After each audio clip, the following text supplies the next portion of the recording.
ನಮಸ್ಕಾರ ವೀಕ್ಷಕರೇ, ನೀವು ನೋಡ್ತಾ ಇದ್ದೀರಾ ವಿಶ್ವವಾಣಿ ಮನಿ. ನಾನು ಕೇಶವ್ ಪ್ರಸಾದ್. ವೀಕ್ಷಕರೇ, ಷೇರು ಮಾರುಕಟ್ಟೆಯಲ್ಲಿ ಆಲ್ರೆಡಿ ಇನ್ವೆಸ್ಟ್ ಮಾಡೋರಿಗೆ IPO ಬಗ್ಗೆ ಸಾಮಾನ್ಯವಾಗಿ ಗೊತ್ತಿರುತ್ತೆ, ಅದು ಏನು ಅನ್ನುವಂಥದ್ದು. ಆದರೆ ಈಗ ಇತ್ತೀಚಿನ ದಿನಗಳಲ್ಲಿ ಅನೇಕ ಮಂದಿ ಡಿಮ್ಯಾಟ್ ಅಕೌಂಟ್ ಓಪನ್ ಮಾಡಿ ಸ್ಟಾಕ್ಗಳಲ್ಲಿ ಇನ್ವೆಸ್ಟ್ಮೆಂಟ್ ಮಾಡ್ತಾ ಇರುವಂಥವರಿಗೆ IPO ಅಂದರೆ ಏನು ಅನ್ನುವಂಥ ಒಂದು ಪ್ರಶ್ನೆ ಇರ್ಬೋದು. ಹಾಗಾಗಿ ಇವತ್ತಿನ ವಿಶೇಷ ಎಪಿಸೋಡಲ್ಲಿ ನಾವು IPO ಅಂದರೆ ಏನು, ಅಲ್ಲಿ ಇನ್ವೆಸ್ಟ್ ಮಾಡೋದರಿಂದ ಯಾವೆಲ್ಲ ಪ್ರಯೋಜನಗಳು ಸಿಗುತ್ತೆ, ಅದರ ಲಾಭವೇನು ಇತ್ಯಾದಿ ಅನೇಕ ವಿಚಾರಗಳನ್ನು ಇವತ್ತಿನ ವಿಶೇಷ ಎಪಿಸೋಡ್ ನಾವು ತಿಳ್ಕೊಳ್ಳೋಣ. ಇದಕ್ಕಾಗಿ ನಮ್ಮ ಜೊತೆ ಇವತ್ತು ಹಿರಿಯ ಬ್ಯಾಂಕರ್ ಮತ್ತು ಹಣಕಾಸು ತಜ್ಞರಾದ ಜಗನ್ನಾಥ್ ಅವರು ನಮ್ಮ ಜೊತೆ ಇದ್ದಾರೆ. ಬನ್ನಿ ಕಾರ್ಯಕ್ರಮಕ್ಕೆ ಅವ್ರನ್ನ ಬರಮಾಡ್ಕೊಳ್ಳೋಣ. ನಮಸ್ಕಾರ ಜಗನ್ನಾಥ್. ನಮಸ್ಕಾರ. ಅಂದಹಾಗೆ ನಾನು ಈಗಾಗಲೇ ಹೇಳಿದಾಗ IPO ಬಗ್ಗೆ ಸಾಕಷ್ಟು ಮಂದಿಗೆ ಒಂದು ಕುತೂಹಲ ಇದೆ. ಏನಿದು IPO, ಅಲ್ಲಿ ಇನ್ವೆಸ್ಟ್ ಮಾಡಿದ್ರೆ ಏನು ಪ್ರಯೋಜನ ಅನ್ನುವಂಥದ್ದು. ಇದಕ್ಕೆ ಒಂದಷ್ಟು ಉದಾಹರಣೆಗಳ ಸಮೇತ ವಿವರಿಸ್ತೀರಾ ಅಂತ. ಸರ್, ಇವಾಗ IPO ಅಂದರೆ ಇನಿಷಿಯಲ್ ಪಬ್ಲಿಕ್ ಆಫರ್ ಅಂತ. ಓಕೆ. ಇವಾಗ ಯಾವುದೇ ಒಂದು ಕಂಪನಿ ಶುರು ಆಗಬೇಕಾದ್ರೆ ಆ ಕಂಪ್ನಿಗೆ ಬೇಕಾದ ಬಂಡವಾಳನ್ನು ಅಲ್ಲಿ ಪ್ರಮೋಟರ್ಸ್ ಅಂತ ಇರ್ತಾರಲ್ಲ, ಮೊದಲು ಶುರು ಮಾಡೋವಂಥವ್ರು ಅವರು ಹಾಕ್ತಾರೆ. ಹಾಕಿದ ಮೇಲೆ ಬೇರೆಯವ್ರ ಹತ್ರ ತೊಗೊಳ್ತಾರೆ ಬಂಡವಾಳ. ಆವಾಗ ಆ ಮ್ಯಾನೇಜ್ಮೆಂಟ್ ಏನಿದೆ ಅದು ಪಬ್ಲಿಕ್ ಅಂತ ಆಗತ್ತೆ. ಇದು IPO, ಇನಿಷಿಯಲ್ ಪಬ್ಲಿಕ್ ಆಫರ್. ಒಂದು ಸಲ ಆ ಕಂಪ್ನಿನವರು ಆ ಶೇರ್ಗಳನ್ನು ಜನಗಳಿಗೆ ಕೊಟ್ಟ ಮೇಲೆ ಅದು ನಮ್ಮ ಡಿಮ್ಯಾಟ್ ಅಕೌಂಟಿಗೆ ಬರುತ್ತೆ. ನಾವು ಅದನ್ನು ಮಾರ್ಬೋದು, ಲಾಭಕ್ಕೆ ಮಾರ್ಬೋದು.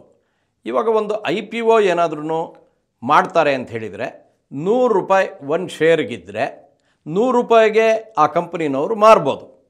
ಅಥವಾ ಡಿಸ್ಕೌಂಟ್ನಲ್ಲಿ ₹100 ₹80 ಮಾರ್ಬೋದು. ಅದಾಗಲ್ಲ, ₹100 ಡಿಸ್ಕೌಂಟ್ನಲ್ಲಿ ಮಾರೋದನ್ನು ನಾನು ನೋಡಿಲ್ಲ. ಅದೇ ಪ್ರೀಮಿಯಮ್ನಲ್ಲಿ ಮಾರ್ತಾರೆ. ಅಂದರೆ ₹100 ಶೇರನ್ನು ₹200 ಮಾರ್ಬೋದು, ₹1000 ಮಾರ್ಬೋದು. ಈಗಂತೂ ₹1 ಒಂದು ಶೇರು, ₹300 ಅದರ ಬೆಲೆ, ಆ ಥರ ಶುರುವಾಗಿದೆ. ₹1 ಅದರ ಫೇಸ್ ವ್ಯಾಲ್ಯೂ, ಒಂದು ಶೇರು ₹1. ಆದರೆ ನಮಗೆ ಕೊಡೋದು ₹299 ಸೇರಿಸಿ ₹300 ನಮಗೆ ಕೊಡ್ತಾರೆ. ಸೊ ಇನಿಷಿಯಲ್ ಪಬ್ಲಿಕ್ ಆಫರ್ನಲ್ಲಿ ನಾವು ಪಾರ್, ಪ್ರೀಮಿಯಂ, ಡಿಸ್ಕೌಂಟ್ ಅಂತೀವಿ. ಡಿಸ್ಕೌಂಟ್ ಇರೋದಿಲ್ಲ. ಪಾರ್ ಅಂದರೆ ₹100 ₹100ಗೆ ಕೊಡೋದು, ₹100 ಜಾಸ್ತಿ ಕೊಡೋದನ್ನು ಪ್ರೀಮಿಯಮ್ ಅಂತೀವಿ. ಫೇಸ್ ವ್ಯಾಲ್ಯೂ ಅಂದರೆ ಒಂದು ಶೇರು ಎಷ್ಟು ಬೆಲೆ ಅದ್ರ ಮುಖದಲ್ಲಿ ಇದೆ. ಅಂದರೆ ₹1 ಇರ್ಬೋದು, ₹5 ಇರ್ಬೋದು, ₹10 ಇರ್ಬೋದು, ₹100 ಇರ್ಬೋದು. ಮೊದಲೆಲ್ಲ ₹100 ಶೇರ್ಗಳು ಬರೋದು. ಇವಾಗೆಲ್ಲ ₹1 ₹2 ₹5 ₹10 ಈ ಥರ ಶೇರ್ಗಳು ಬರುತ್ತೆ. ಮೊತ್ತದ ಮುಖ ಬೆಲೆನೇ ಜಾಸ್ತಿ ಇರುತ್ತೆ ಈಗೀಗ. ಇದು ಪಬ್ಲಿಕ್ ಆಫರು. ಅವರು ಆಫರ್ ಮಾಡ್ತಾರೆ ಪಬ್ಲಿಕ್ಗೆ, ಯಾರು ಬೇಕೋ ಅದನ್ನು ತೊಗೊಬೋದು. ಸರ್, ಹಾಗಿದ್ರೆ IPO ಅಂದರೆ ಏನು ಅಂತ ತಾವು ಹೇಳಿದ್ರಿ. ಸೊ IPOದಲ್ಲಿ ಶೇರಿನ ಬೆಲೆಯನ್ನು ಯಾವ ರೀತಿ ನಿಗದಿಪಡಿಸ್ತಾರಂತ ಹೇಳ್ತೀರಾ ಅಂತ? ಅದು ಭಾಳ ಮುಖ್ಯ ಸರ್. ಇವಾಗ ನೋಡಿ, ನಾನು ಹೇಳಿದೆ ₹1 ₹1 ಮಾರ್ಬೋದು, ₹1 ₹300 ಮಾರ್ಬೋದು, ಈ ರೀತಿ ಹೇಳಿದೆ. ಇವಾಗ ಸೆಬಿ ಅಂತ ಇದೆ, ಅವರು ಪರ್ಮಿಷನ್ ಕೊಡಬೇಕಾಗತ್ತೆ.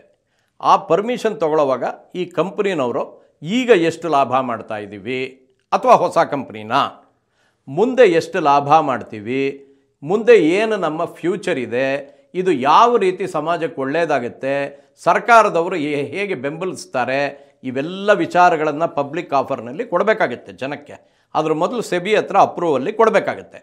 ಆವಾಗ ಅವರು ಅವರ ಲಾಭ ನೋಡಿಕೊಂಡು, ಅವರ ಮುಂದಿನ ಯೋಜನೆಗಳನ್ನು ನೋಡಿಕೊಂಡು, ಮುಂದೆ ಹೇಗೆ ಬೆಳಿತೀವಿ ಅನ್ನೋದನ್ನು ನೋಡಿಕೊಂಡು, ಆಮೇಲೆ ಕೆಲವು ಸಲ ಆ ಪ್ರಮೋಟರ್ಸಿನ ಹೆಸರಿನಲ್ಲಿ ಟಾಟಾನವ್ರದ್ದು ಯಾವುದೇ ಬಂದ್ರೂ ನಾವು ತೊಗೊಂಡ್ಬಿಡ್ತೀವಿ.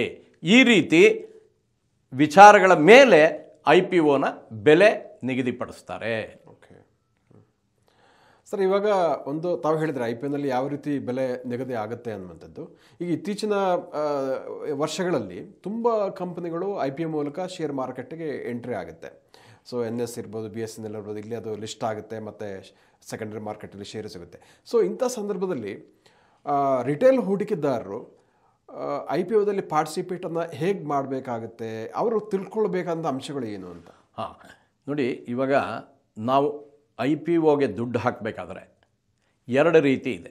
ಒಂದು ರೀಟೇಲ್ ಅಂತ, ಒಂದು ಹೈ ನೆಟ್ವರ್ತ್ ಇಂಡಿವಿಜುವಲ್ ಅಂತ, HNI ಅಂತಾರೆ. ಈ ರೀಟೇಲು ಸುಮಾರು ₹2 ಲಕ್ಷ ತನಕ ನಾವು ಹಾಕ್ಬೋದು. 2 ಲಕ್ಷದ ಮೇಲೆ 10 ಲಕ್ಷದ ತನಕ ಹೈ ನೆಟ್ವರ್ತ್ ಇಂಡಿವಿಜುವಲ್ ಒಂದು ಕ್ಯಾಟಗರಿ. ಹೈ ನೆಟ್ವರ್ತ್ ಇಂಡಿವಿಜುವಲ್ ಇನ್ನೊಂದು ಕ್ಯಾಟಗರಿ ಏನು ಅಂದರೆ 10 ಲಕ್ಷ. 10 ಲಕ್ಷ ಹಾಕಬೇಕಾದ್ರೆ ನಾವು ಹೈ ನೆಟ್ವರ್ತ್ ಇಂಡಿವಿಜುವಲ್ನಲ್ಲಿ 2ನೇ ಕ್ಯಾಟಗರಿ. 2 ಕ್ಯಾಟಗರಿ HNIನಲ್ಲಿ ಇರುತ್ತೆ. ಆಮೇಲೆ ಕಂಪ್ನಿಗಳಲ್ಲಿ SME company, main stream company ಅಂತ 2 ಇರುತ್ತೆ. SME ಕಂಪ್ನಿಗಳು ಸುಮಾರು 100 ಕೋಟಿ ಅವರ ಬಂಡವಾಳ ಈ ರೀತಿ ಇರುತ್ತೆ. ಅದೇ ಮೇನ್ ಸ್ಟ್ರೀಮ್ನಲ್ಲಿ ಏನಿದೆ, ದೊಡ್ಡ ದೊಡ್ಡ ಕಂಪ್ನಿಗಳು ಏನಿದೆ, 100 ಕೋಟಿಯಿಂದ ಎಷ್ಟು ಬೇಕಾದ್ರೂ ಆಗ್ಬೋದು. ಇವಾಗ ನಾನು 15,000 ಕೋಟಿ ತನಕನೂ ನೋಡಿದ್ದೀನಿ. ಅಲ್ಲಿ ತನಕ ನಾವು ಪಬ್ಲಿಕ್ ಆಫರ್ ಕೊಡ್ಬೋದು ಮತ್ತು ದುಡ್ಡನ್ನು ಕಲೆಕ್ಟ್ ಮಾಡ್ಬೋದು. ಸೊ IPOನಲ್ಲಿ SME ಆಮೇಲೆ ಮೇನ್ ಸ್ಟ್ರೀಮ್ 2 ರೀತಿಯಲ್ಲಿ ಇರುತ್ತೆ. ಇದು ನಾವು ಯಾವುದರಲ್ಲಿ ಹೂಡಬೇಕು, ಯಾವುದರಲ್ಲಿ ಲಾಭ ಬರುತ್ತೆ ಅಂತ ಯೋಚನೆ ಮಾಡಿದರೆ, ಕೆಲವು ಕಂಪ್ನಿಗಳು 300 ರೂಪಾಯಿಗೆ ಒಂದು ರಾಜೇಶ್ ಅಂತ ಒಂದು ಕಂಪ್ನಿ ಬಂತು. ಅದು 300 ರೂಪಾಯಿಗೆ ಬಂದಿದ್ದು 1450 ತನಕ ಹೋಗ್ಬಿಟ್ಟಿದೆ ಒಂದು ವರ್ಷದಲ್ಲಿ. ನವೆಂಬರ್ನಲ್ಲಿ ಅದು ಬಂದಿದ್ದು. ಅದರ ಹೆಸರು ರಾಜೇಶ್ ಪವರ್ ಅಂತ. 1200ಕ್ಕೆ ಹೋಗಿದೆ. ಹೌದು. ಯಾರು 300 ರೂಪಾಯಿ ಹಾಕಿದ್ರೋ ಇವತ್ತದು 1456 ರೂಪಾಯಿ ಆಗಿದೆ. ಅಮೇಝಿಂಗ್. ಆ ರೀತಿ ಯಾವುದೇ ಒಂದು ಹೊಸ ಕಂಪ್ನಿ ಆ ಥರ ಪ್ರಾಫಿಟ್ ಬಂದರೆ ತುಂಬ ಒಳ್ಳೆಯದು. ಆದರೆ SMEನಲ್ಲಿ ಒಂದೊಂದು ಸಲ ಏನಾಗೋದು ಅಂದರೆ 350 ರೂಪಾಯಿ ರಾಜೇಶ್ ಪವರ್ದು ಅದು ಮೊದಲನೇ ದಿನಾನೇ 1500 ರೂಪಾಯಿ ಕೋಟಾಗ್ಬಿಡ್ತಿತ್ತು. ಅಲ್ಲಿ ಸ್ವಲ್ಪ ಮೋಸಗಳಾಗ್ತಿತ್ತು. ಅದಕ್ಕೋಸ್ಕರ ಸೆಬಿನವ್ರು ಏನು ಮಾಡಿದರು, 100 ರೂಪಾಯಿ ಶೇರು 190 ಮೇಲೆ ಮೊದಲನೇ ದಿನ ಮಾರೋ ಹಾಗಿಲ್ಲ ಅಂತ ರೂಲ್ ತಂದುಬಿಟ್ಟಿದ್ದಾರೆ. ಅದು ಪಬ್ಲಿಕ್ ಸೆಕ್ಟರ್ ಏನು ಮೇನ್ ಸ್ಟ್ರೀಮ್ಗೆ ಏನಿದೆ ಅದಕ್ಕೆ ಅಪ್ಲೈ ಆಗಲ್ಲ. SMEನಲ್ಲಿ ಅದು ಅಪ್ಲೈ ಆಗುತ್ತೆ. ಅದೇ ಮೇಯ್ನ್ನಲ್ಲಿ ಏನಾಗುತ್ತೆ ಅಂತ ಹೇಳಿದರೆ, ಕೊಡೋವಾಗಲೇ ಜಾಸ್ತಿ ಕೊಟ್ಬಿಡ್ತಾರೆ. ಅದರಿಂದ ನಾವು ಮೊದಲೇ ಪ್ರೀಮಿಯಂ ಕೊಟ್ಬಿಟ್ಟಿರ್ತೀವಿ. ತುಂಬ ಜಾಸ್ತಿಗೆ ಅದು ಆಗದೇ ಇರ್ಬೋದು. ಆದರೆ ಖಂಡಿತವಾಗ್ಲೂ IPOಗಳು ಸಿಗೋದೇ ಕಷ್ಟ ಆಗಿಬಿಟ್ಟಿವೆ. ಇವಾಗ ನಮ್ಮ ಭಾರತ ದೇಶದಲ್ಲಿ ಕೆಲವು ಕಂಪ್ನಿಗಳು 100 ಕೋಟಿ ಬಂಡವಾಳ ಅಂದರೆ 100ರಷ್ಟು ಜನ ದುಡ್ಡು ಹಾಕ್ಬಿಟ್ಟಿದ್ದಾರೆ. ಕರೆಕ್ಟ್. ಸೊ 99 ವಾಪಸ್ ಹೊಟ್ಟೋಗುತ್ತೆ, ಒಂದು ಮಾತ್ರ ಅಲಾಟ್ ಆಗುತ್ತೆ. ಅದೃಷ್ಟದ ಮೇಲೆ ಹೋಗೋವಂಥ ಸ್ಥಿತಿ ಬಂದ್ಬಿಟ್ಟಿದೆ. ಸೊ ಅಲಾಟ್ಮೆಂಟ್ ಆಗೋದು ಬಹಳ ಕಡಿಮೆ ಜನರಿಗೆ ಆಗುತ್ತೆ. ಸೊ ಭಾಳ ಕಮ್ಮಿ ಜನಕ್ಕೆ ಒಳ್ಳೆ ಕಂಪ್ನಿ ಅಲಾಟ್ ಆಗೋದು ಆ ಥರ. ಕರೆಕ್ಟ್.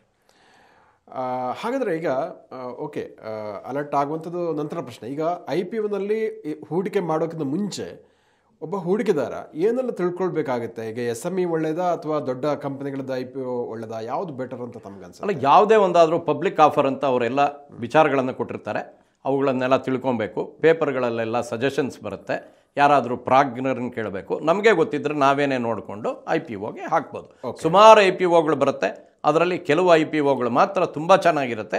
ಅಂಥದ್ದಕ್ಕೆ ಹಾಕೋದು ಒಳ್ಳೆಯದು ಅಂತ ನನ್ನ ಅನಿಸಿಕೆ. ಓಕೆ ಸರ್, ಈಗ ತಮ್ಮ ಒಂದು ಅನುಭವದ ಪ್ರಕಾರ ಹೇಳಿದ್ರೆ, ಒಂದು ನಮ್ಮ ಇಂಡಿಯನ್ ಸ್ಟಾಕ್ ಮಾರ್ಕೆಟಿನ ಒಂದು ಹಿಸ್ಟ್ರಿನ ನೋಡಿದ್ರೆ, ಒಂದಷ್ಟು ಮಹತ್ವದ ಅಥವಾ ಗಮನ ಸೆಳೆದಂತಹ IPOಗಳು ಮತ್ತು ಅಲ್ಲಿ ಯಾವ ರೀತಿಯಲ್ಲಿ ಆ ಕಂಪನಿ ಉದ್ಯೋಗಗಳಿರ್ಬೋದು ಅಥವಾ ರಿಟೇಲ್ ಇನ್ವೆಸ್ಟರ್ಸ್ಗೆ ಯಾವ ರೀತಿಯ ಪ್ರಯೋಜನ ಆಯಿತು ಅಂತ ವಿವರಿಸ್ತೀರಾ ಅಂತ? ನೋಡಿ ಸರ್, ನಾನು ಒಂದು ಕಂಪನಿ ಬಗ್ಗೆ ಹೇಳಕ್ಕೆ ಇಷ್ಟಪಡ್ತೀನಿ. ಓಕೆ. ಯಾಕಂದರೆ ಸುಮಾರು ಕಂಪನಿಗಳಿದೆ. ಹೌದು. ಕೆಲವು ಕಂಪನಿಗಳು 100 ರೂಪಾಯಿ ಶೇರು ಒಂದು ತಿಂಗಳಿನಲ್ಲಿ ಕಮ್ಮಿ ಆಗಿಬಿಟ್ಟಿದೆ. ರಿಲಯನ್ಸ್ ಪವರ್ ಬಹಳ ದೊಡ್ಡ ಕಂಪನಿ, ಬಟ್ ಅದರಲ್ಲಿ 2 ರೂಪಾಯಿ ತನಕ ಇಳಿದುಬಿಡ್ತು ಅದ್ರ ಬೆಲೆ. ಕರೆಕ್ಟ್. ಆ ರೀತಿ ಎಲ್ಲ ನಷ್ಟಗಳಾಗಿದೆ. ಹೌದು. ಲಾಭಗಳು ಆಗಿದೆ. ಅದೇ ರೀತಿಯಲ್ಲಿರುವಂಥದ್ದು ಇದೆ. ಆದರೆ ಇನ್ಫೋಸಿಸ್ ಅಂತ ಒಂದು ಕಂಪನಿ ಇದೆ. ಅದು ಎಲ್ರಿಗೂ ಗೊತ್ತು. ನಾರಾಯಣ ಮೂರ್ತಿಯವರ ಕಂಪನಿ. ಅದರಲ್ಲಿ ಪ್ರಮೋಟರ್ಸು ಎಷ್ಟು ಒಳ್ಳೆತನ ತೋರಿಸಿದ್ದಾರೆ ಅಂದರೆ, ಅವರುಗಳೇ ಜಾಸ್ತಿ ಶೇರ್ಗಳನ್ನು ಕೊಂಡ್ಕೊಂಡಿಲ್ಲ. ಪ್ರತಿಯೊಬ್ಬರು ಪಬ್ಲಿಕ್ಕಿಗೆ ಉಪಯೋಗ ಆಗಲಿ ಅಂತ ಪ್ರಮೋಟರ್ಸ್ ಕೋಟಾ ಭಾಳ ಕಮ್ಮಿ ಇಟ್ಕೊಂಡಿದ್ರು, ಪಬ್ಲಿಕ್ಕಿಗೆ ಜಾಸ್ತಿ ಕೊಟ್ಟರು. ಅಲ್ಲಿ ಸುಮಾರು ಜನ 1983ರಲ್ಲಿ ಆ ಕಂಪ್ನಿ ಶುರುವಾಯಿತು. 1993ರಲ್ಲಿ ಅವರು ಇನಿಷಿಯಲ್ ಪಬ್ಲಿಕ್ ಆಫರ್ IPO ಬಂತು. 10 ರೂಪಾಯಿ ಶೇರನ್ನು 95 ರೂಪಾಯಿಗೆ ಮಾರಿದರು. ಆದರೆ ಆ ಕಂಪನಿಯಲ್ಲಿ ಯಾರ್ಯಾರು ಅವತ್ತು ಕೆಲಸದಲ್ಲಿದ್ದರು 93ರಲ್ಲಿ, ಅದರಲ್ಲಿ ಸುಮಾರು ಜನಕ್ಕೆ ಅವರು ಶೇರು ಬಿಟ್ಟು ಕೊಟ್ಟಿದ್ದಾರೆ. ಅದನ್ನು ಬಿಟ್ಟು ಅಂತ ಹೇಳೋಕ್ಕಾಗಲ್ಲ. ಏನಂತ ಹೇಳಿದರೆ, ಯಾರ್ಯಾರು ಸ್ಟಾಫ್ ಇದ್ದಾರೋ ಅವರಿಗೆಲ್ಲ ನಾವು ಕೊಡ್ತೀವಿ ಅಂತ ಕೊಟ್ಟಿದ್ದಾರೆ. ನಾನು ಇನ್ಫೋಸಿಸ್ನಲ್ಲಿ ಕೆಲಸ ಮಾಡ್ತಿದ್ದೆ. ನನ್ನ ಪಕ್ಕದಲ್ಲಿ ಒಬ್ಬರು ಯಾರೋ ಕೂತಿರ್ತಾರೆ ಅಂತ ಇಟ್ಕೊಳ್ಳಿ. ಅವರು ತುಂಬ ದೊಡ್ಡ ಎಕ್ಸಿಕ್ಯೂಟಿವಾ ಅಥವಾ ತುಂಬ ಕೆಳಗಡೆ ಕೆಲಸದವರ ಗೊತ್ತೇ ಆಗಲ್ಲ. ಯಾಕಂತ ಹೇಳಿದರೆ, ಇನ್ಫೋಸಿಸ್ನಲ್ಲಿ ಒಂದು ವಿಚಾರ ಇದೆ. ಎಲ್ಲರೂ ಒಟ್ಟಿಗೆ ಕೂತ್ಕೊಂಡು ಊಟ ಮಾಡ್ತಾರೆ. ಫುಡ್ ಕೋರ್ಟ್ಗಳು ಕಾಮನ್ನು. ಬಸ್ಸು ಎಲ್ಲ ಕಡೆಯಿಂದ ಇದೆ. ಯಾರು ಬೇಕಾದ್ರೆ ಬಸ್ನಲ್ಲಿ ಬರ್ಬೋದು. ತುಂಬ ದೊಡ್ಡ ಎಕ್ಸಿಕ್ಯೂಟಿವ್ ಬರ್ಬೋದು, ಸಣ್ಣವನು ಬರ್ಬೋದು, ಎಲ್ಲರೂ ಸಮಾನರು. ಕೆಲವರು ಡ್ರೈವರ್ಗಳಾಗಿದ್ದವರು ಆಗಿನ ಕಾಲದಲ್ಲಿ ಅವ್ರಿಗೆ 100 ಶೇರ್ ಬಂದಿತ್ತು ಅಂತ ಇಟ್ಕೊಳ್ಳೋಣ, ಬೋನಸ್ ಶೇರ್ ಥರ ಅವ್ರಿಗೆ ಕೊಟ್ಟಿರ್ತಾರೆ ಅಂತ ಇಟ್ಕೊಳ್ಳೋಣ. ಆ 100 ಶೇರು ಇವತ್ತು 19 ಕೋಟಿ ಆಗಿಬಿಟ್ಟಿದೆ. 100 ಶೇರ್ 19 ಕೋಟಿ ಆಗಿದೆ, ಕೋಟಿ ರೂಪಾಯಿ ಆಗಿಬಿಟ್ಟಿದೆ. ಅದರಿಂದ ಅಲ್ಲಿ ಕೆಲಸ ಮಾಡೋ ಒಬ್ಬ ಡ್ರೈವರು ಭಾಳ ಕಮ್ಮಿ ದುಡ್ಡಿನವನು ಅಂತ ನೀವು ಅಂದ್ಕೊಳಕ್ಕಾಗಲ್ಲ. ಅವನು ಯಾವಾಗ ಸೇರ್ದ, ಅವನ ಹತ್ರ ಎಷ್ಟು ಶೇರ್ ಇದೆ ಅದನ್ನು ನೋಡಬೇಕಾಗತ್ತೆ. ಸಂಬಳ ಒಂದೇ ಅಲ್ಲ. ಅದರಿಂದ ಇನ್ಫೋಸಿಸ್ನಲ್ಲಿ ಬಹಳ ಬೆಳೆದವರಿದ್ದಾರೆ. ಇವಾಗ ಆಗ 9,500 ರೂಪಾಯಿ ಹಾಕಿದವರು ಇವತ್ತು 15 ಕೋಟಿ ಬಾಳ್ತಾರೆ. ಓಹ್, ಅಮೇಝಿಂಗ್. ಆಮೇಲೆ ಒಂದು ದಿನ 20 ಕೋಟಿ ತನಕ ಮುಟ್ಟಿತ್ತು, ಇವಾಗ 15 ಕೋಟಿಗೆ ಬಂದಿದೆ. ಎಷ್ಟು? 9,500 ರೂಪಾಯಿ. ಎಲ್ಲಿ ಸಿಗುತ್ತೆ ಸರ್ ಇಷ್ಟೊಂದು ರಿಟರ್ನ್ಸ್? IPOನಲ್ಲಿ ಯಾವ ಮೋಸವೂ ಇಲ್ಲ. ಯಾರ್ಯಾರು ತೊಗೊಂಡಿದ್ರೋ, ಯಾರ್ಯಾರು ಇಟ್ಕೊಂಡಿದ್ದಾರೋ ಅವರೆಲ್ಲ 9,500 ರೂಪಾಯಿನವರು 15 ಕೋಟಿ ಆಗಿದ್ದಾರೆ. ಅದಕ್ಕೆ ಒಂದು ಎಕ್ಸಾಂಪಲ್ ಕೊಡ್ತೀನಿ. ನನ್ನ ಜೊತೆ ಸ್ಟೇಟ್ ಬ್ಯಾಂಕ್ ಆಫ್ ಮೈಸೂರಿನಲ್ಲಿ ಭಾನುರಾಮನ್ ಅಂತ ಒಬ್ಬರು ಇದ್ದರು. ಓಕೆ. ಅವರು GM ಆಗಿ ರಿಟೈರ್ ಆದರು. ಅವರು 1993ರಲ್ಲಿ 200 ಶೇರು ಅಂದರೆ 19,000 ಇನ್ಫೋಸಿಸ್ನಲ್ಲಿ ಹಾಕಿದರು. ನಾವೆಲ್ಲ ಬುದ್ಧಿವಂತರು ಬ್ಯಾಂಕರ್ಸು, ನಾವೆಲ್ಲ NSE ತೊಗೊಂಡ್ವಿ. 20,000 NSEಗೆ ಹಾಕಿದ್ದಕ್ಕೆ ನಮಗೆ 4,000 ಟ್ಯಾಕ್ಸ್ ಉಳೀತು. ನಾವೆಲ್ಲ ಭಾಳ ಬುದ್ಧಿವಂತರು, 4,000 ಉಳಿಸಿದ್ವಿ ಅಂತ ನಾವು ಅಂದ್ಕೊಂಬಿಟ್ವಿ. ಆದರೆ ಭಾನುರಾಮನ್ನು 19,000 ಹಾಕಿ 2,000ದಲ್ಲಿ ಅವರು 100 ಶೇರನ್ನು 1,60,00,000ಕ್ಕೆ ಮಾರಿದರು. ಓಹ್, ಅಮೇಝಿಂಗ್. ಇನ್ನೂ 100 ಕೋಟಿ ಈಗಲೂ ಇಟ್ಕೊಂಡಿದ್ದಾರೆ. 1,60,00,000ಕ್ಕೆ ಮಾರಿದವರು ಆಗಿನ ಕಾಲದಲ್ಲಿ MDಗೆ ಎಲ್ಲ ತುಂಬ ದೊಡ್ಡ ಕಾರುಗಳು ಇರ್ತಿರಲಿಲ್ಲ. ಇವರು MD ಉಪಯೋಗಿಸೋದಕ್ಕಿಂತ ಉತ್ತಮವಾದ ಕಾರ್ನಲ್ಲಿ ಬ್ಯಾಂಕಿಗೆ ಬಂದರು. ಆಮೇಲೆ ಅಲ್ಲಿ ಮುಂಬೈ ಒಂದು ಬಾಂಬೆ ಹೌಸ್ ಅಂತಿದೆ ಬಸವನಗುಡಿನಲ್ಲಿ, ನಿಮಗೆ ಗೊತ್ತಿರಬೇಕು, ಆ ಕೃಷ್ಣರಾವ್ ಪಾರ್ಕ್ ಹತ್ರ. ಅದು ತುಂಬ ಒಳ್ಳೆ ಫ್ಲ್ಯಾಟ್ ಅಂತ ಆಗಿನ ಕಾಲದಲ್ಲಿ ಅದನ್ನು 35 ಲಕ್ಷಕ್ಕೆ ಕೊಂಡ್ಕೊಂಡ್ರು. ಅದು ಬೆಂಗಳೂರಿನಲ್ಲಿ ತುಂಬ ಸಾಹುಕಾರ ಕೊಂಡ್ಕೊಳ್ತಾರೆ ಅಂತಿತ್ತು. ನಮ್ಮ ಬ್ಯಾಂಕ್ ಎಂಪ್ಲಾಯಿ ಒಬ್ಬರು ಭಾನುರಾಮನ್ ಅವರು ಅಲ್ಲಿ ಮನೆ ಕೊಂಡ್ಕೊಂಡ್ರು, ಫ್ಲ್ಯಾಟು. 35 ಲಕ್ಷದ ಮನೆ, ಫ್ಲ್ಯಾಟು, ಓಡಾಡೋಕ್ಕೆ ಅತ್ಯುತ್ತಮವಾದ ಕಾರು, ಎಲ್ಲ ಸೌಲಭ್ಯಗಳನ್ನು ಇಟ್ಟುಕೊಂಡು ಸಂತೋಷವಾಗಿದ್ದರು. ನಾವು ಅದೇ 20,000 ಹಾಕಿ 4,000 ಟ್ಯಾಕ್ಸ್ ಉಳಿಸ್ಬಿಟ್ವಿ, ಭಾಳ ಬುದ್ಧಿವಂತರು ಅಂತ ಅಂದ್ಕೊಂಡ್ವಿ. ಇದೇ ಜೀವನ. ಇನ್ನು 100 ಶೇರ್ ಈಗಲೂ ಇಟ್ಕೊಂಡಿದ್ದಾರೆ ಅವರು. ಅದರ ಬೆಲೆ 15 ಕೋಟಿ. ಯಾಕೆ ಇಟ್ಕೊಂಡಿದ್ದಾರೆ? ಅವರಿಗೆ ಪ್ರತಿ ವರ್ಷ ಹೆಚ್ಚು ಕಮ್ಮಿ 20 ಲಕ್ಷ ಡಿವಿಡೆಂಡ್ ಬರುತ್ತೆ. 9,500 ರೂಪಾಯಿ ಹಾಕಿದವ್ರಿಗೆ ಹೆಚ್ಚು ಕಮ್ಮಿ 20 ಲಕ್ಷ ಡಿವಿಡೆಂಡ್ ಇನ್ಫೋಸಿಸ್ಸಿಂದ ಬರುತ್ತೆ. ಮಾರೋ ಅವಶ್ಯಕತೆ ಇಲ್ಲ. ಇದು ಇನಿಷಿಯಲ್ ಪಬ್ಲಿಕ್ ಆಫರ್. ಯಾರ್ಯಾರು IPOನಲ್ಲಿ ಇನ್ಫೋಸಿಸ್ನಲ್ಲಿ ಹಾಕಿದ್ರೋ ಅವರು ಈಗ ಈ ಮಟ್ಟದ ಸಾಹುಕಾರರಾಗಿದ್ದಾರೆ. ಬಹಳ ಅದ್ಭುತ. ಅದ್ಭುತ. ಅಂಥ ವಿಚಾರಗಳು ಬಹಳ ಅಪರೂಪ. ಆದರೆ ಭಾಳ ಸಂತೋಷ ಆಗುತ್ತೆ. ಕರೆಕ್ಟ್. ಇನ್ನೊಂದು ವಿಚಾರ ಹೇಳ್ತೀನಿ. ನಮ್ಮಲ್ಲಿ ಸ್ಟೇಟ್ ಬ್ಯಾಂಕ್ ಆಫ್ ಮೈಸೂರಿನಲ್ಲಿ ನನಗೊಬ್ಬರು ಬಾಸ್ ಇದ್ದರು. ಅವರ ಹೆಸರು ನಾನು ಹೇಳೋಕ್ಕೆ ಇಷ್ಟಪಡಲ್ಲ, ಯಾಕೆಂದರೆ ಅವ್ರ ಹತ್ರ ಪರ್ಮಿಷನ್ ತೊಗೊಂಡಿಲ್ಲ. ಕರೆಕ್ಟ್. ಅವ್ರಿಗೆ 2 ಹೆಣ್ಮಕ್ಳು. ಅವರು 1995ರಲ್ಲಿ ನನಗೆ ಹೇಳಿದರು, ಜಗನ್ನಾಥ್, ಇನ್ಫೋಸಿಸ್ ಶೇರ್ ಇದೆ ನಂದು 100, ಅದು ಎಷ್ಟಕ್ಕೆ ಮಾರ್ಬೋದು ಕೇಳ್ಕೊಂಬನ್ನಿ ಅಂತ. ಈಗಿನ ಥರ ಡಿಮ್ಯಾಟ್ ಎಲ್ಲ ಇರಲಿಲ್ಲ ಆಗಿನ ಕಾಲದಲ್ಲಿ. ಆ ಶ್ರೀಧರ್ ಆ್ಯಂಡ್ ಕಂಪನಿ ಅಂತ ಒಂದಿದೆ ಮೆಜೆಸ್ಟಿಕ್ ಹತ್ರ, ಅಲ್ಲಿಗೆ ಹೋಗಿ ನಾನು ವಿಚಾರಿಸಿದೆ. ಪೇಪರ್ನಲ್ಲೂ ಬರೋದು. ವಿಚಾರಿಸಿದಾಗ ಅವ್ರು ಹೇಳಿದರು, 100 ಶೇರ್ 200 ಆಗಿದೆ, ಬೋನಸ್ ಶೇರ್ ಕೊಟ್ಟಿದ್ದಾರೆ 100 2 ವರ್ಷದಲ್ಲಿ, ಅದು 800 ರೂಪಾಯಿಗೆ ಮಾರ್ಬೋದು. ಅಂದರೆ 1,60,000 ನೀವು ಮಾರ್ಬೋದು. 1995ರಲ್ಲಿ 1,60,000ಕ್ಕೆ ಟ್ಯಾಕ್ಸ್ ಹೋದ್ಮೇಲೂ ತುಂಬ ಚೆನ್ನಾಗಿ ಮದುವೆ ಮಾಡ್ಬೋದು.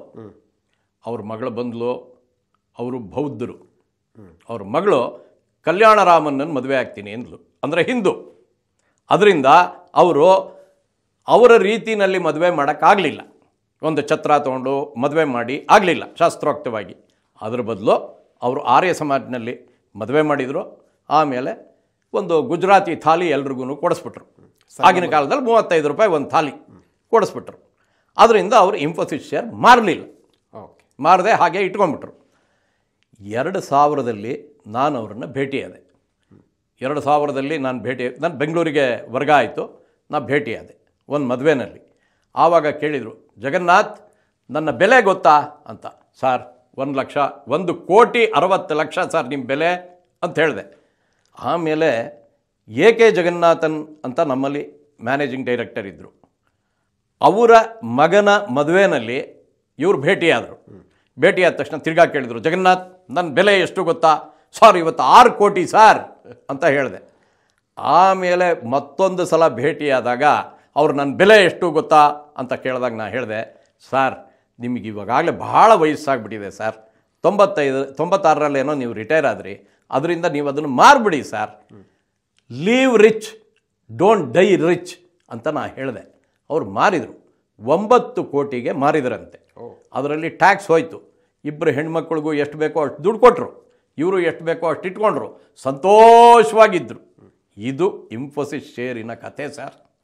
ಇವಾಗ ಹೇಳಿ, ಬೌದ್ಧರು ಹಿಂದೂ ಮದುವೆ ಆಗಿಬಿಟ್ರು, ಇಂಟರ್ ರಿಲಿಜನ್ ಮದುವೆ ಒಳ್ಳೇದಾ ಕೆಟ್ಟದ್ದಾ ಗೊತ್ತಿಲ್ಲ ಜೀವನದಲ್ಲಿ. ಹಂಗಂತೇಳಿ ಇಂಟರ್ ರಿಲಿಜನ್ಗೂ ಇನ್ಫೋಸಿಸ್ ಶೇರ್ಗೂ ಸಂಬಂಧ ಇಲ್ಲ. ನಾ ಹೇಳಿದ್ದು ವಾಸ್ತವವಾಗಿ ಏನಾಯಿತು ಅಂತ ನಾ ಹೇಳ್ತಾ ಇದ್ದೀನಿ ಅಷ್ಟೇ. ಅವ್ರ ಮದುವೆ ಅವ್ರ ಜನಾಂಗದಲ್ಲೇ ಅವ್ರ ಮದುವೆ ಆಗಿದ್ರೆ ಸಂತೋಷಪಟ್ಟಿರೋರು ಅದು ಬೇರೆ ವಿಚಾರ. ಆದರೆ ಅದು ಆಗದೇ ಇದ್ದಿದ್ದರಿಂದ ಇವ್ರಿಗೆ ನಿಧಾನಕ್ಕೆ ಮಾರಿದರು, 9 ಕೋಟಿಗೆ ಮಾರಿದರು. ಇದು ನನ್ನ ಇನ್ಫೋಸಿಸ್ ವಿಚಾರದಲ್ಲಿ ನನ್ನ ಎಕ್ಸಾಂಪಲ್. ಆದರೆ ಇದೊಂದೇ ಎಕ್ಸಾಂಪಲ್ ಅನ್ಬೇಡಿ ಸರ್, ಸುಮಾರು ಕಂಪನಿಗಳು ಭಾಳ ಮೇಲೋಗಿದೆ. ಎಷ್ಟು ಮೇಲೆ ಹೋಗಿದೆ ಅಂದರೆ ನೀವು ಕ್ಯಾಲ್ಕುಲೇಟರ್ನಲ್ಲಿ ಇಟ್ಕೊಂಡು ಕ್ಯಾಲ್ಕುಲೇಟ್ ಮಾಡೋದು ಬಹಳ ಕಷ್ಟ ಆಗುತ್ತೆ. ಆ ಮಟ್ಟದಲ್ಲಿ IPO ಕೆಲವು ನಮಗೆ ಲಾಭಗಳನ್ನು ಕೊಟ್ಟಿದೆ. ಅದರಿಂದ IPOನಲ್ಲಿ ಎಲ್ಲರೂ ಹಾಕಬೇಕಾಗತ್ತೆ. ವಿಂಗಡಣೆ ಮಾಡಿದಾಗ ಬರೀ ಟ್ರೇಡಿಂಗೇ ಮಾಡ್ತೀನಿ, ಸೆಕೆಂಡ್ರಿ ಮಾರ್ಕೆಟ್ನಲ್ಲೇ ಇರ್ತೀನಿ ಅನ್ನೋದು ತಪ್ಪು. IPOನೂ ಹಾಕಬೇಕು. ಅದರಲ್ಲಿ ಕೆಲವು ಸಲ ತುಂಬ ಒಳ್ಳೆ ಲಾಭ ಇದೆ. ಅಂದರೆ ಇವಾಗಲೂ ಕೂಡ ಈ ಇನ್ಫೋಸಿಸ್ನಲ್ಲಿ ಆದಂತಹ ಈ ಸಕ್ಸಸ್ ಸ್ಟೋರಿಗಳು ಮತ್ತೆ ಆಗುವಂಥ ಚಾನ್ಸಸ್ ಇದೆ ಅಂತ ತಾವು ಹೇಳ್ತೀರಿ? ಆಗ್ಬೋದು. ಇನ್ಫೋಸಿಸ್ ಅಷ್ಟು ಬೆಳೆಯುತ್ತೆ, ವಿಪ್ರೋ ಅಷ್ಟು ಬೆಳೆಯುತ್ತೆ, ಆಕ್ಸಿಸ್ ಬ್ಯಾಂಕ್ ಅಷ್ಟು ಬೆಳೆಯುತ್ತೆ, TCS ಅಷ್ಟು ಬೆಳೆಯುತ್ತೆ ಅಂತ ಯಾರಿಗೆ ಗೊತ್ತಿತ್ತು ಸರ್? ಕರೆಕ್ಟ್. ಅವತ್ತು ಯಾರಿಗೂ ಗೊತ್ತಿರಲಿಲ್ಲ. ಗೊತ್ತಿದ್ರೆ ಎಲ್ಲರೂ ಕೊಂಡ್ಕೊಂಡ್ಬಿಟ್ಟಿರೋರು. ಹೌದು. ಈಗ ಆ ಮಟ್ಟದಲ್ಲಿ ಬೆಳೆದಿದೆ. ಅದೇ ರೀತಿ ಮುಂದೆ ಎಷ್ಟೋ ಕಂಪನಿಗಳು ಬರ್ಬೋದು, ಎಷ್ಟೋ ಲಾಭಗಳು ಬರ್ಬೋದು. ಇನ್ಫೋಸಿಸ್ ಥರನೇ, ಭಾನುರಾಮನ್ ಥರನೇ, ನಮ್ಮ ಬಾಸ್ ಥರನೇ ಕಥೆಗಳು ಇರ್ಬೋದು. ಕರೆಕ್ಟ್. ಅಂದರೆ ಸರ್ ನನಗೆ ಕುತೂಹಲ ಕೇಳ್ತಾರೆ, ಭಾನುರಾಮನ್ ಅವರಿಗೆ ಅವರು ಬ್ಯಾಂಕಿಂಗ್ ಸೆಕ್ಟರ್ನಲ್ಲಿ ಇದ್ದವರು, ಶೇರ್ ಮಾರ್ಕೆಟ್ ಬಗ್ಗೆ ಅವ್ರಿಗೆ ಏನಾದರೂ ಪ್ರಾಥಮಿಕ ಇನ್ಫಾರ್ಮೇಷನ್ ಇತ್ತ ಅವರಿಗೆ, ಅಥವಾ ಏನು ಅವ್ರಿಗೆ ಇನ್ಸೈಟ್ ಏನಾಯಿತು, ಹೇಗಾಯಿತು? ಇಲ್ಲ, ಹಾಗೇನಿಲ್ಲ ಸರ್. ಕೆಲವರು ಡೈನಮಿಕ್ ಆಗಿರ್ತಾರೆ, ಕೆಲವರು ಸೇಫ್ಟಿ ಅಂತಿರ್ತಾರೆ. ಬ್ಯಾಂಕರ್ಸ್ಗೆ ಖಂಡಿತವಾಗ್ಲೂ ಅವರೇ ಇಶ್ಯೂಯರ್ಸು ಎಲ್ಲ ಆಗಿರ್ತಾರೆ, ಅವ್ರಿಗೆ ಗೊತ್ತಿರುತ್ತೆ ವಿಚಾರಗಳು. ಆದ್ರೂ ಹಿಂಜರಿಕೆ ನಾವು ತೊಗೊಂಡಿಲ್ಲ, ಅವ್ರು ತೊಗೊಂಡಿದ್ದಾರೆ, ಅಷ್ಟೇ ವ್ಯತ್ಯಾಸ. ಬ್ಯಾಂಕ್ನವರೆಲ್ಲ ಸುಮಾರು ಜನ ಶೇರ್ಗಳಲ್ಲಿ ಹಾಕ್ತಾರೆ, ಲಾಭನೂ ಆಗಿದೆ, ನಷ್ಟನೂ ಆಗಿದೆ, ಎಲ್ಲ ಆಗಿದೆ. ಆದರೆ ಅವರು ಆ ರೀತಿ ಆದರು. ಸುಮಾರು ಜನ ತೊಗೊಂಡಿದ್ದಾರೆ. ನನಗೆ ಗೊತ್ತಿರೋದು ಒಂದಿಬ್ಬರು ಮಾತ್ರ ನಾನು ನಿಮಗೆ ಎಕ್ಸಾಂಪಲ್ ಕೊಟ್ಟಿದ್ದೀನಿ. ಅಲ್ಲ, ಅಫ್ಕೋರ್ಸ್ ನಾನು ತುಂಬ ಈ ಥರ ಸುದ್ದಿಗಳನ್ನು ಕೇಳಿದ್ದೀನಿ. ಇನ್ಫೋಸಿಸ್ನಲ್ಲಿ ಕೆಲಸ ಮಾಡ್ತಾ ಇದ್ದ ಎಲ್ಲ ಸಿಬ್ಬಂದಿ ಕೂಡ ಕಂಪನಿ ಕೊಟ್ಟಿರುವಂಥ ಶೇರ್ಗಳು, ಮತ್ತು ಅದು ಕಂಪನಿ ಬೆಳೆದ ಹಾಗೆ ಶೇರ್ಗಳು ಕೂಡ ಅವ್ರಿಗೆ ದೊಡ್ಡ ಮೊತ್ತದ ಒಂದು ಸಂಪತ್ತು ಕೊಟ್ಟರು. ಅಂದರೆ ಒಂದು ಕಂಪನಿ ಸಣ್ಣದಾಗಿ ಆರಂಭವಾದಂಥ ಕಂಪನಿ ದೊಡ್ಡ ಒಂದು ಲಾರ್ಜ್ ಕ್ಯಾಪ್ ಕಂಪನಿಯಾಗಿ ಬೆಳೆದಾಗ ಅದರ ಶೇರ್ಗಳನ್ನು ಪಡೆದಂಥ ಷೇರುದಾರರಿಗೆ ಅದು ಯಾರೇ ಇರ್ಬೋದು, ಅವ್ರಿಗೆ ಎಷ್ಟೊಂದು ಅನುಕೂಲ ಮಾಡಿಕೊಡುತ್ತೆ ಆ ಒಂದು ದೀರ್ಘಕಾಲೀನ ಅಂತರದಲ್ಲಿ ಅನ್ನುವಂಥದ್ದು ಬಹಳ ಎಲ್ಲರೂ ಕಲಿಬೇಕಾದಂಥ ಅಂಶ ಅಂತ ನಂಗೆ ಅನಿಸುತ್ತೆ. ಒಂದು ಕಂಪನಿ ಹುಟ್ಟಿ ಬೆಳೆದು ದೊಡ್ಡದಾದಾಗ ಎಷ್ಟು ಜನಕ್ಕೆ ಕೆಲಸ ಸಿಗುತ್ತೆ, ಎಷ್ಟು ಜನಕ್ಕೆ ಲಾಭ ಸಿಗುತ್ತೆ, ಎಷ್ಟು ಜನಕ್ಕೆ ಬೇರೆ ಬೇರೆ ಉದ್ಯೋಗಗಳು ಸಿಗುತ್ತೆ, ಇವೆಲ್ಲ ಯೋಚನೆ ಮಾಡಿದರೆ ನಮ್ಮ ಸಮಾಜನೇ ಚೆನ್ನಾಗಾಗತ್ತೆ ಸರ್. ಅದರಿಂದ ಅಂಥ ಎಂಟ್ರಪ್ರಿನರ್ಸ್ ನಮ್ಮ ಇಂಡಿಯಾಗೆ ಬೇಕು. ಅಂಥವ್ರನ್ನ ನಾವು ಯಾವಾಗ್ಲೂ ಗೌರವ ಕೊಡಬೇಕು ಅಂತ ನನ್ನ ಆಸೆ. ಯಾಕಂದರೆ ಅಲ್ಲಿ ಕೆಲಸ ಮಾಡಿ ಗಳಿಸಿದ ಸಂಬಳಕ್ಕಿಂತಲೂ ಜಾಸ್ತಿ ಸಂಪತ್ತನ್ನು ಆ ಕಂಪನಿಯ ಶೇರಿನಿಂದ ಅವರು ಪಡೆದಿದ್ದಾರೆ. ಹೌದು. ಅಲ್ಲಿ ಕೆಲಸ ಮಾಡೋರಿಗೆ ಏನು ಸಂಬಳ ಬರುತ್ತೆ ಅದಕ್ಕಿಂತ ಜಾಸ್ತಿನೂ ಇರ್ಬೋದು, ಕಮ್ಮಿನೂ ಇರ್ಬೋದು. ಕರೆಕ್ಟ್. ಅದು ಕಂಪನಿ ಮೇಲೆ ಡಿಪೆಂಡ್ ಆಗುತ್ತೆ. ನಿಜ. ಶೇರ್ ಅನ್ನೋದು ಯಾವತ್ತಕ್ಕೂ ನಾವು ಪ್ರಿಡಿಕ್ಟ್ ಮಾಡೋಕ್ಕಾಗಲ್ಲ ಎಷ್ಟಾಗುತ್ತೆ ಅನ್ನೋದು. ಅಫ್ಕೋರ್ಸ್ ಅದು ಮಾರ್ಕೆಟ್ ಮೇಲೆ ಡಿಪೆಂಡ್ ಆಗಿರುವಂಥದ್ದು. ಬಟ್ ಉದಾಹರಣೆಗಳು ಇಂಥದ್ದು ಇದೆ ಅಂತ ಹೇಳ್ಬೋದು ಅಂತ. ಸುಮಾರಿದೆ ಸರ್, ಸುಮಾರಿದೆ. ಅದರಿಂದ IPO ಬಹಳ ಒಳ್ಳೆಯದು ಅಂತ ನನ್ನ ಅನಿಸಿಕೆ. ಕರೆಕ್ಟ್. ನಮ್ಮ ವೀಕ್ಷಕರಿಗೆ ಇಷ್ಟು ಹೊತ್ತು ಭಾರತದಲ್ಲಿ ನಡೆದಂಥ IPOಗಳ ಇತಿಹಾಸದ ಬಗ್ಗೆ, ಅದು ಇನ್ಫೋಸಿಸ್ನ ಉದಾಹರಣೆಯೊಂದಿಗೆ ಬಹಳ ಅದ್ಭುತವಾಗಿ IPO ಅಂದರೆ ಏನು, ಅಲ್ಲಿ ಹೂಡಿಕೆ ಮಾಡೋದರ ಮಹತ್ವ ಏನು, ಅದರ ಪ್ರಯೋಜನಗಳೇನೋದ್ರ ಬಗ್ಗೆ ಸಾಕಷ್ಟು ಉಪಯುಕ್ತದ ಮಾಹಿತಿಯನ್ನು ತಿಳಿಸಿಕೊಟ್ಟದ್ದಕ್ಕಾಗಿ ಧನ್ಯವಾದಗಳು. ವೀಕ್ಷಕರೇ, ಇಂತಹ ಮತ್ತಷ್ಟು ಉಪಯುಕ್ತ ವಿಡಿಯೋಗಳಿಗೆ ವಿಶ್ವವಾಣಿ ಮನಿ ಯೂಟ್ಯೂಬ್ ಚಾನಲನ್ನು ವೀಕ್ಷಿಸಿ ಹಾಗೂ ಸಬ್ಸ್ಕ್ರೈಬ್ ಮಾಡಿ. ವಂದನೆಗಳು. ಸರಿಯಾ ಬಂತಾ? ವಂಡರ್ಫುಲ್.